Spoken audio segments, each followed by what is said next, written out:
ये ओशो का ध्यान प्रयोग है। मैंने अमेज़न से मंगाया था, तो उसमें है क्रोध के दर्शन से क्रोध की ऊर्जा का रूपांतरण। जब क्रोध आए तो 2-4 गहरी सांस लेना और क्रोध के साक्षी बनना। क्रोध न करना हो, न तो करना ही और न क्रोध से लड़ना है। क्रोध को देखना, क्रोध के दर्शन से क्रोध की ऊर्जा, मतलब में शक्ति, एनर्जी, व्हाटएवर, समा में रूपांतरित हो जाती है। पूछेंगे क्यों? ऐसे ही जैसे 100 डिग्री तापमान पर पानी बाष्पीभूत हो जाता है, या ऐसे ही जैसे हाइड्रोजन और ऑक्सीजन के मिलने से जल निर्मित हो जाता है।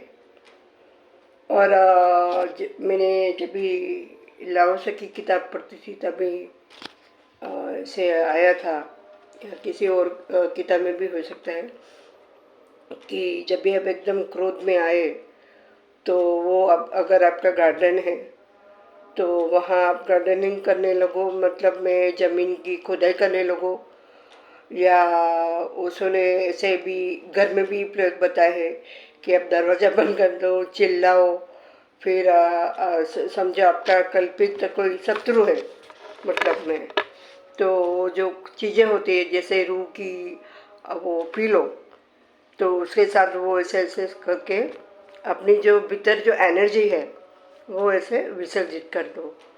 और दूसरा भी एक है, उसमें ओशो की किताब में पढ़ा है कि ये जो क्रोध होता है वो ऐसे आँख बंद कर ऐसे भाव करो कि वो क्रोध की शक्ति जहाँ जहाँ आपको पेन है शरीर में, तो वहाँ वो जाकर रूपांतरित हो रही है। तो वो ओशो ने भाव शरीर के ऊपर भी इतना कहा है कि अब से भाव करो तो भी आपकी यात्रा सुगम हो जाती है।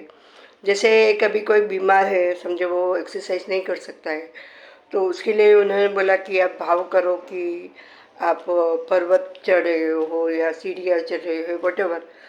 तो इतना ओशो जैसा तो अभी कोई हुआ भी नहीं है और होगा भी नहीं। इतने किसी में सामर्थ्य नहीं है, पात्रता नहीं है कि ओशो के मुकाबले 1% भी, 10% भी बता दे कोई नहीं है। तो ओशो को कोई समझे नहीं, उनकी समझ नहीं सकता, वो सामने वाले की इतनी बुद्धि का स्तर, या यो कहो चेतना का लेवल इतना वो होगा नीचा कि ओशो को नहीं समझ पा रहे। ओशो ने क्या कहा पेलू ने एक पेलू છે કે કાજલ આંખોમાં આંજવાનું હતું, તેની જગ્યાએ આપણે ગાલોમાં ઘસી દીધું અને કાલીમાં થઈ ગયું। તો ઓશોએ કામ ઉર્જાનું બી રૂપાંતરણ બતાવ્યું, પણ લોકોએ સિર્ફ કામ, ભૌતિક ક્રિયા એનાથી આગળ વધતા જ નથી એવું સાંભળવામાં આવ્યું છે। મેં પ્રત્યક્ષ નથી જોયું, પણ એવું સંભળાય છે। તો હું ઘરે રહીને જ સાધના કરવા માગું છું, કારણ કે આમાં શું છે કે અત્યારે પેલું આપણે કહીએ ને કળિયુગ, તો એમાં બધાની પેલી કેપેસિટી નથી होती कि एनो सामना कर सके। तो थोड़ा मैं घणुं तेरा तो इसका अर्पण जो है ओशो का है, कृष्ण का है। मैं बचपन में बहुत कृष्ण की दीवानी, और एक दिन में 7-8 झांकी करती थी। रात को भी कभी कभी दर्शन झांकी होते, वो भी मैं छोटी थी तभी। तो हमारे घर से एकदम नज़दीक का रास्ता है, मोटा मंदिर सूरत, 5 मिनट का रास्ता है। तो मैं अकेले जाती थी निर्भय। ओशो ने कहा निर्भयता, हिम्मत वो नेसेसरी है अपने जीवन में। तो हरिओम तत्सत, जय ओशो।